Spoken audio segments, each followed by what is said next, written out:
just saying any and everything that I possibly could say to make it seem like I was crazy or I was some mastermind artist or something like that.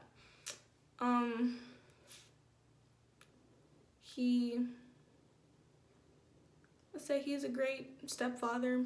He has a good relationship with my dad.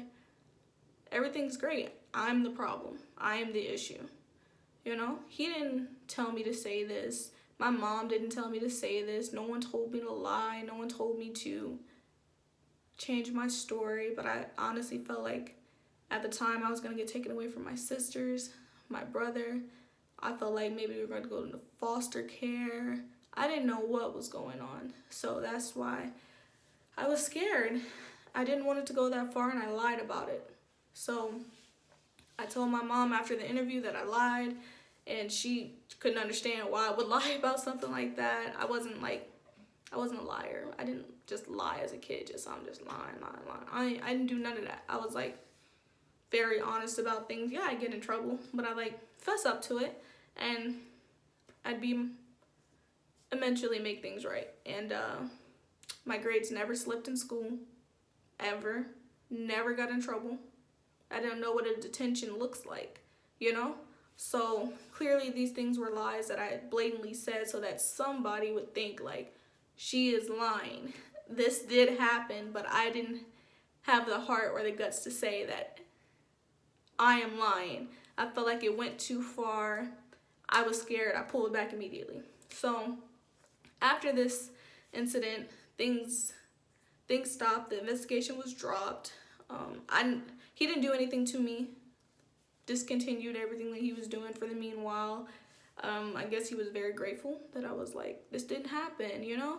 And I was made to apologize to him. I was looked at as like, is she lying? Is she telling the truth? Like, we don't know. So my mother, from that point on, always asked me, Amber, did something really happen? I'm like, no, it didn't. I'm a kid, I'm a teenager, I make stuff up all the time. Like, he's perfectly safe, he's perfectly fine. He didn't do anything. It was all me.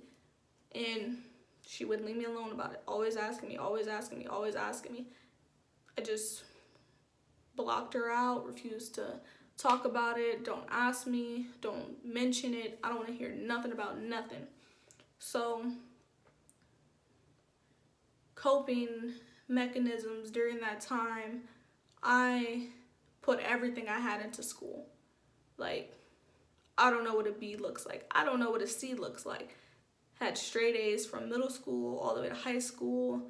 I graduated valedictorian. I was like a part of like every sport. I did something every season. I was a shift manager at McDonald's.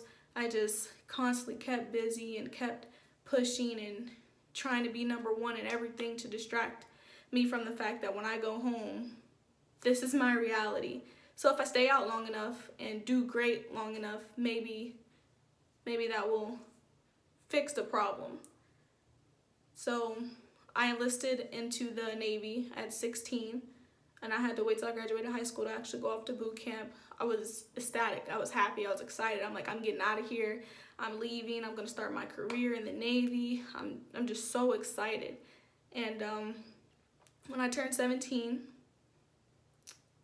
my stepfather did pay me to have sex with him. Now, while I was between 15, 16, 17, nothing sexual had occurred. It would always be comments, like sexual comments, like you're getting so big, and you know, you're sexy, you're beautiful. Your mother's jealous of you. She doesn't like you. She always wants you to be in trouble. She doesn't like you alone with me. And just a lot of manipulation going on that made me honestly feel like my mother did not like me. I know that she loved me, and I honestly felt like I lied to protect her, to protect my sisters, and things like that. I've just felt like I was not liked by my own mother, and that really messed me up in the head. So I could not talk to her about anything. I didn't tell her anything. I refused to be open and honest with her. So when I was 17 years old, he paid me to have sex with him. I had sex with him. And then it was nothing after that. Just nothing, you know? I went off to the Navy. I thought I was good. I was straight. I was like, I can leave this all behind me. Fantastic. No, not in the slightest. Excuse me. After I got out of A school, when I was in Florida, I went to Hawaii. I was stationed Pearl Harbor, Hawaii. I started having flashbacks of the things that he would do. I started having night terrors. I was having panic attacks at random moments throughout the day. I just could not explain it. I started going to therapy. I went to the doctor. I was on different medications. I was talking to somebody. I was talking to my chaplain. I was just trying to figure out the root of the problem as to why is this all happening to me now? What is going on now? It was the fact that I had sustained this trauma from when I was younger, and I thought that I had got away from it, and I thought I ran away from the problem, but it followed me.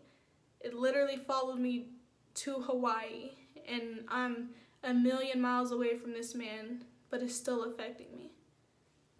I still at this point hadn't come clean to my mother.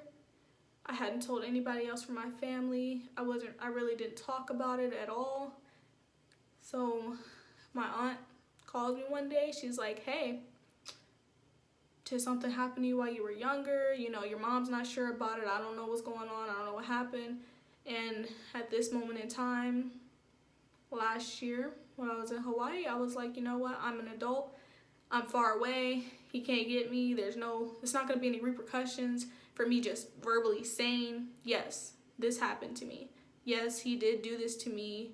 And yes, I did lie about it and cover it up for however many years because I was scared to be the one to break apart the family.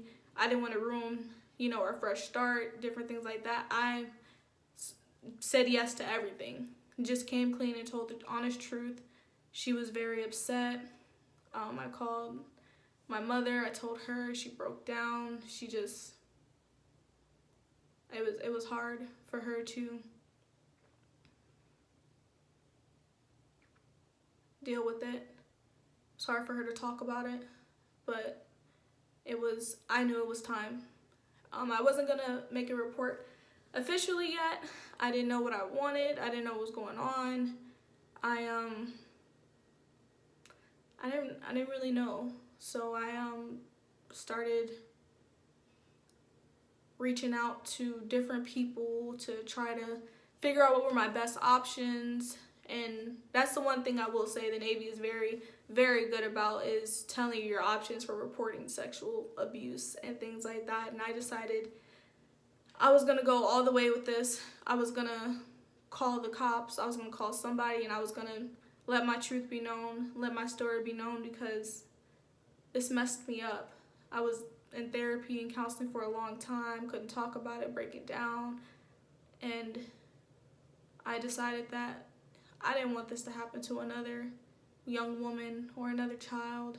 I didn't want to be the reason why he was free. He was out on the streets doing what he wanted to do.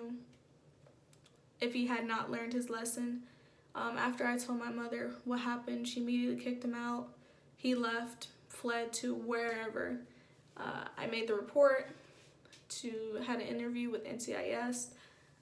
They began to talk to Chicago Police Department, and they started working together to figure out, was I going to have a case? Would I be able to even go anywhere with this? Did I have enough information or evidence to even support a claim that he had did this to me all those years back?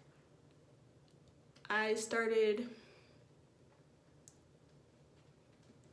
regretting saying anything. I started regretting the fact that, crap, I opened my mouth again. Now I'm in head over heels. I'm in his steep.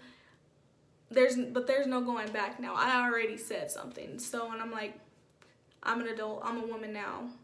There's no chicking out. There's no being scared. You gotta do this, Amber. You got to. So, started having meetings with my commanding officer, talking about the case and where it was going. January of this year, he actually was found. They had a search warrant out for him. He was expedited back to Illinois into custody. So he's been in jail up until this point, I really I didn't feel like, oh, I won, he's in jail now. I didn't feel like that. I felt like, okay, they got him, that's cool, but what's next? What do I do next? Where do I fit in this next? So Chicago was going back and forth with my people saying that, you know, she might have to come to Chicago this day to testify, and it's been like going on for months now. So recently, October 15th through the 17th of this month, I had to go to Chicago to actually testify in court against him. This was one of the hardest things that I have ever had to do. One, because it's not hard for me to talk. Like, if you know me, you know I ain't shy. I'll get up on a stage full of 1,000,000 people and I will say my piece and I'll be straight, smiling the whole time. You know what I'm saying? But this was me looking at my stepfather, someone that I was close to, and telling the world, telling those people in that room that he did this, and this to me, and you know, I'm not scared to say it.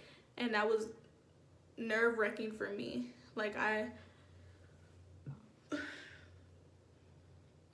remained calm throughout the trial. I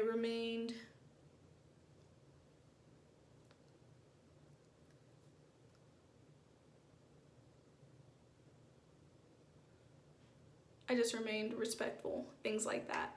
I testified against him.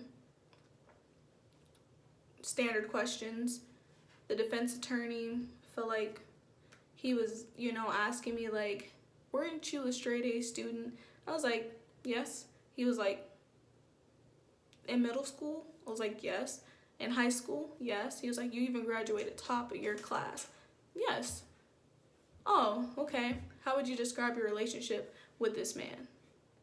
I said it was okay. It was cool. I never got slapped around. I never got beat. Yes, I was getting sexually abused and molested and things like that, but I didn't feel like we had the relationship of, I didn't feel abused and I didn't feel like a victim. So I wasn't angry with him. I'm not mad at him. I'm not like, I hope he gets hit by a car. I didn't have any of those emotions towards him, you know? So in the end, the ruling was the fact that, yes, Amber has sustained trauma. Clearly there's something wrong, but the state did not prove that without a reasonable doubt my stepfather, ex-stepfather, did this to me. I was crushed. I was sad. I was upset. I went out on a limb 10 years later to finish what I started. I exposed myself. I was being vulnerable, and everything that I was scared of happening just happened. He's not guilty. He's free to go, you know? And it's like, try to do my part. I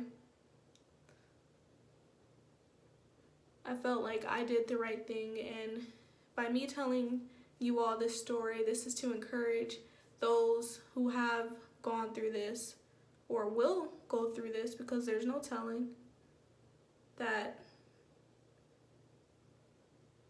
it's okay to be scared. It's okay to be vulnerable. It's okay to put yourself out there not knowing what's going to happen. I didn't get the ruling that I wanted. He's going to be free. But I'm telling my story so that others will be encouraged that you can still speak up, you can still speak out, and there's no repercussions for doing the right thing. I thank you all for watching this. If you have any questions or comments, if you want to share this, that's also okay. You can always inbox me if you don't want to comment below. I just thank you for listening to my story, and I just hope you all stay blessed and stay encouraged. Thank you.